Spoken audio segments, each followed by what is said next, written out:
स्वाध्याय प्रश्न 1। निम्नलिखित प्रश्नों के नीचे दिए गए विकल्पों में से सही विकल्प चुनकर उत्तर लिखिए। 1। किसके बढ़ने पर जीवन भक्ति कम हो जाती है? उत्तर द्रव्य भक्ति। 2।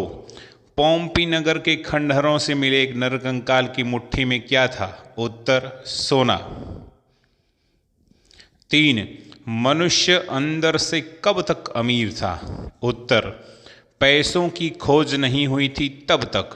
4। इनमें से वनस्पति विज्ञान का महापंडित कौन बन गया? उत्तर डंकन। 2। निम्नलिखित प्रश्नों के एक एक वाक्य में उत्तर लिखिए। 1। लोग अंतःकरण की अमीरी की सुगंध कब खो देते? उत्तर जब लोग अमीर बनने की कृत्रिम चाव में फंस जाते हैं तब वे अंतःकरण की अमीरी की सुगंध खो देते हैं। 2। सुख का जादूगर और शांति का डकैत कौन सा है? उत्तर धन सुख का जादूगर है और शांति का डकैत भी है। 3। आज जीवन का नियंत्रक परिबल कौन है? उत्तर आज जीवन में धन ही जीवन का नियंत्रक परिबल बन गया है। 4। अमीर धन कैसे कमाता है? उत्तर दूसरों को उल्लू बनाकर अमीर धन कमाता है। प्रश्न 3। निम्नलिखित प्रश्नों के 2-3 वाक्य में उत्तर लिखिए। 1। तृष्णा को परंपरागत डाकुरानी क्यों कहा गया है?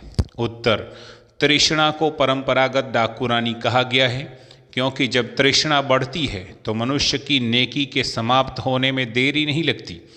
वह डाकू की तरह मनुष्य का सुख, चैन, शांति सब कुछ छीन लेती है। 2। व्यापारी ने अपनी अंतिम सांस लेते समय रुपयों की थैली मजबूती से हाथ में क्यों पकड़ रखी थी?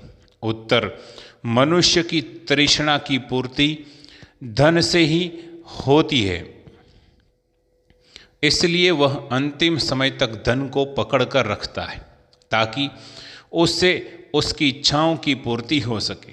व्यापारी के मन में अंतिम समय तक अपनी इच्छाओं की पूर्ति की उम्मीद थी, इसलिए अंतिम सांस लेते समय भी रुपयों की थैली उसने मजबूती से हाथ में पकड़ रखी थी। 3। आज वास्तविक धन कौन कौन से गुण में है, क्यों?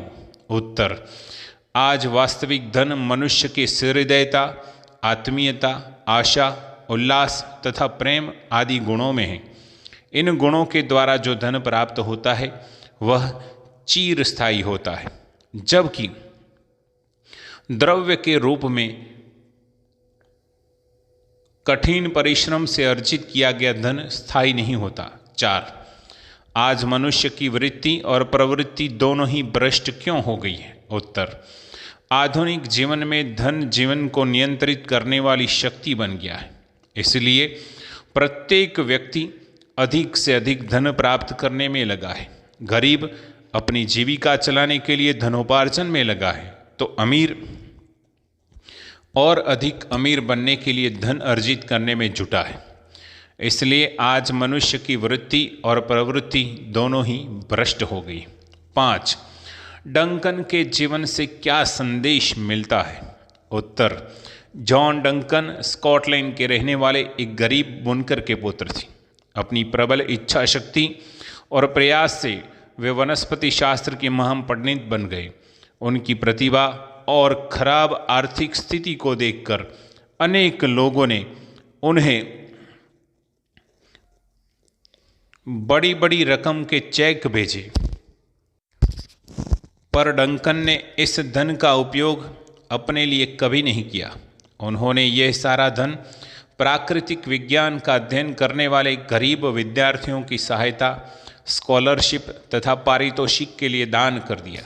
उनके जीवन से यह संदेश मिलता है कि धन का उपयोग गरीबों की सहायता तथा अच्छे सदुपयोग कार्यों के लिए करना चाहिए। प्रश्न 4।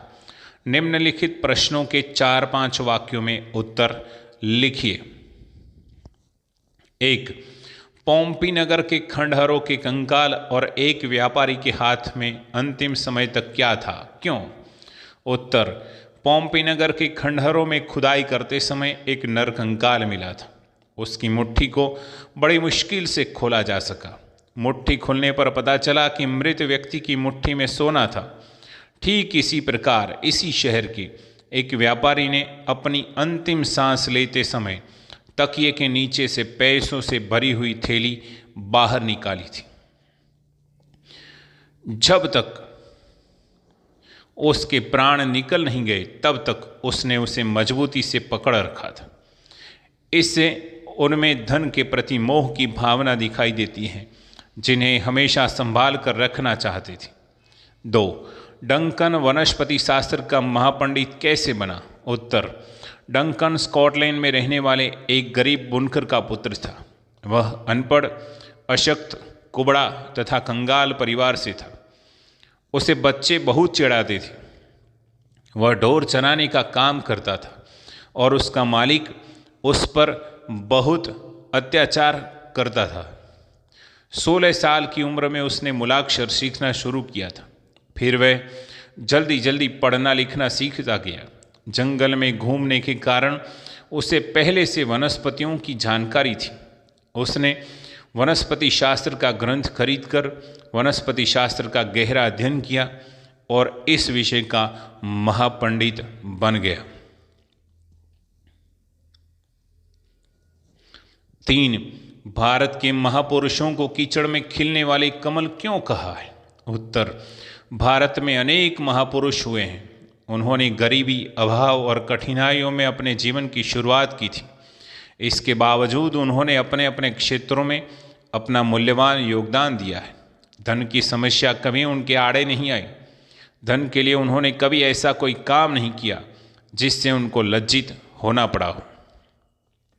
धन के लालच में उन्होंने कभी अपनी नीयत खराब नहीं की। अभावों और कठिनाइयों से जूझकर उन्होंने ऐसे कार्य कर दिखाए जिनके बल पर वे महापुरुष कहलाए। इसलिए उन्हें कीचड़ में से खिलने वाले कमल कहा गया है। 4. बाहर ही नहीं, अंदर से श्रीमंत अथवा अमीर बनना ही पैसा बचाने की कला है, समझाइए। उत्तर: धन कमाने पर आदमी श्रीमंत अथवा अमीर बनता है। इससे वह दुनिया में सम्मानपूर्वक जीना चाहता है। लेकिन केवल धन से ही आदमी को सम्मान मिलना मुश्किल होता है। आदमी को सम्मान तभी मिलता है जब वह बाहर और अंदर दोनों से धनवान बने, अर्थात व्यक्ति को ऊपर से श्रीमंत होने के साथ साथ उदार भी होना चाहिए। उसे अपने धन से गरीबों और असहाय लोगों की सहायता करनी चाहिए। तभी आदमी बाहर और अंदर दोनों से श्रीमंत कहा जा सकता है। तभी उसके पैसों का सदुपयोग होता है। जब वह बाहर अंदर दोनों से श्रीमंत या अमीर होता है, तभी वह अपने पैसे को बचाने अथवा उसका सही उपयोग करने में समर्थ होता है। पैसा बचाने यानी उसका सदुपयोग करने की यही कला है। इसीलिए उन्हें कीचड़ में से खिलने वाले कमल कहा गया है। प्रश्न 5. निम्नलिखित कथनों को समझाइए। 1. धन सुख का जादूगर भी है और शांति का डकैत भी। उत्तर: सुखमय जीवन जीने के लिए धन बहुत जरूरी है।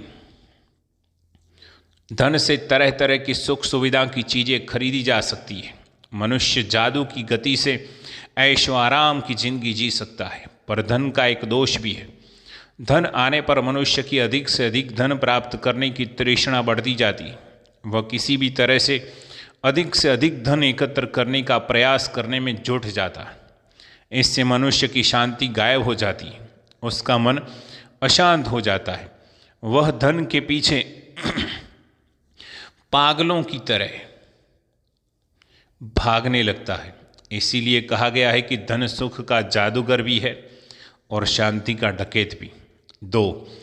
पहले त्याग द्वारा आनंद की प्राप्ति होती थी, पर अब भोगने के बाद फेंक देना मूल मंत्र हो गया है। उत्तर: त्याग और भोग एक दूसरे के विपरीतार्थक शब्द हैं। पहले हमारे देश में त्याग की भावना प्रमुख थी। हमारे देश के महापुरुषों ने त्याग का मार्ग अपनाया था और उन्होंने देश और समाज के लिए अपना सारा धन जीवन समर्पित कर दिया था और अपना सर्वस्व त्याग दिया था। उन्होंने अपने महान लक्ष्य के लिए ये व्रत अपनाया था और उसकी पूर्ति होने पर उनके आनंद की कोई सीमा नहीं होती थी। आज भोग की प्रवृत्ति का जोर है। आज के अमीरों में यह प्रवृत्ति धड़ल्ले से पनप रही है। महंगे वस्त्रों और गहनों के भौड़े प्रदर्शन इसके सबूत है। 3, आज जीवन में धन ही जीवन का नियंत्रक परिबल बन गया है। उत्तर, आज के ज़माने में धन बहुत महत्वपूर्ण हो गया है। चाहे छोटा काम हो या बड़ा, बिना धन के उसे पूरा नहीं किया जा सकता। गरीब आदमी को अपना और अपने परिवार का पेट पालने और तन ढकने के लिए धन की आवश्यकता होती है। अमीर आदमी को और अधिक अमीर बनने के लिए धन की जरूरत होती है। आज के मनुष्य की वृत्ति और प्रवृत्ति दोनों ही भ्रष्ट हो गई है। इस तरह आज धन ही जीवन का नियंत्रक परिबल बन गया है। 6, सूचना अनुसार लिखिए।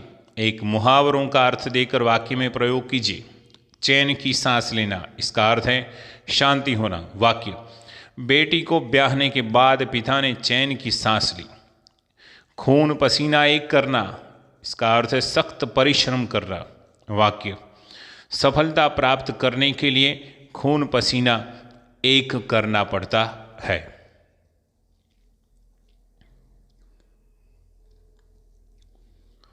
दो, दिए गए शब्दों के विशेषण बनाइए।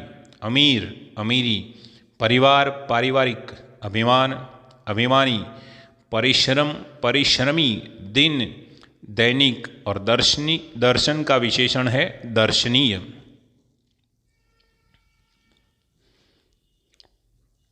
दो, दिए गए शब्दों से भाववाचक संज्ञा बनाइए। उत्तर, मनुष्य की भाववाचक संज्ञा है मनुष्यता, डाकू का डाका, व्यक्ति का व्यक्तित्व, दुर्बल का दुर्बलता और लज्जा का भाववाचक संज्ञा है लज्जा।